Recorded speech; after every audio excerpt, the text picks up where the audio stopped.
let me make sure that you understand I'm not here representing the NRA. I'm not even a member. Okay?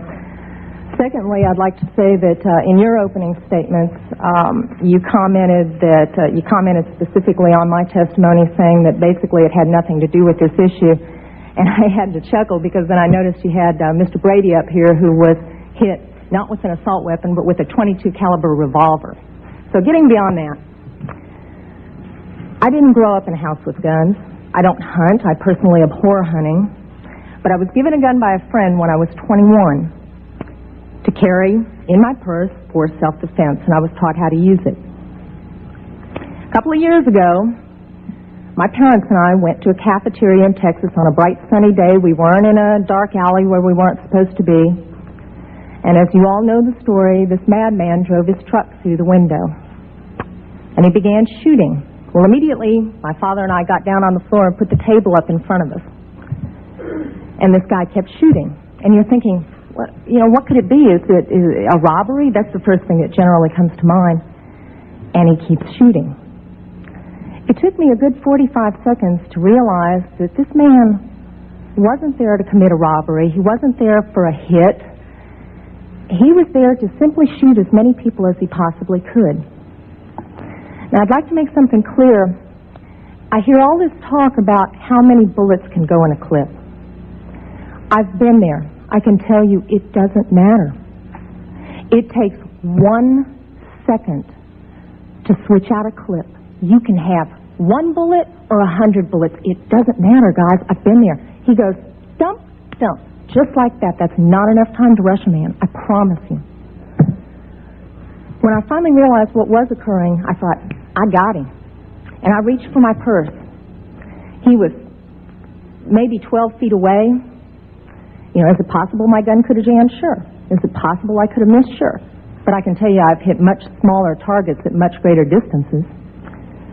But then I realized that a couple of months earlier I had made the stupidest decision of my life. I took my gun out of my purse and left it in my car. Because as you well know, in the state of Texas, it's sometimes a felony offense to carry a gun in your purse. I can tell you that I'm not mad at the guy that did this. As he continued, it was obvious that he was a madman.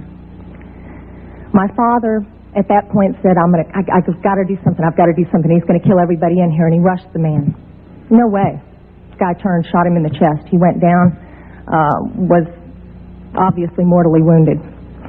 For whatever reason, that made the man change directions and go off to my left. Shortly thereafter, someone at the back of the restaurant broke out a window.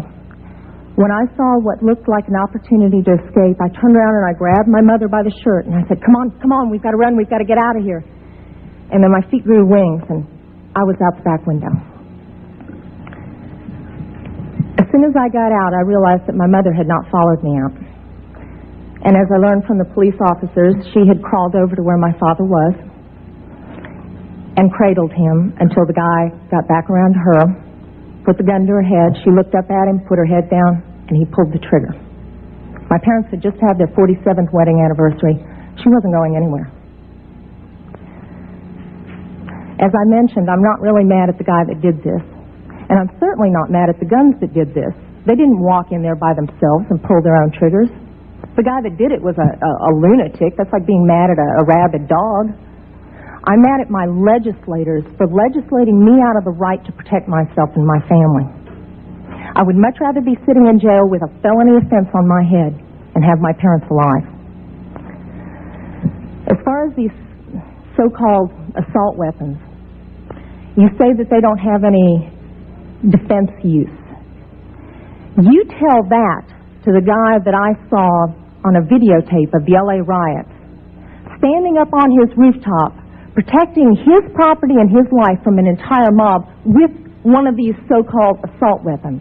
Tell me that he didn't have a legitimate self-defense use. Just one final statement. I've been sitting here getting more and more fed up with all of this talk about these pieces of machinery having no legitimate sporting purpose, no legitimate hunting purpose, people, that is not the point of the Second Amendment. The Second Amendment is not about duck hunting.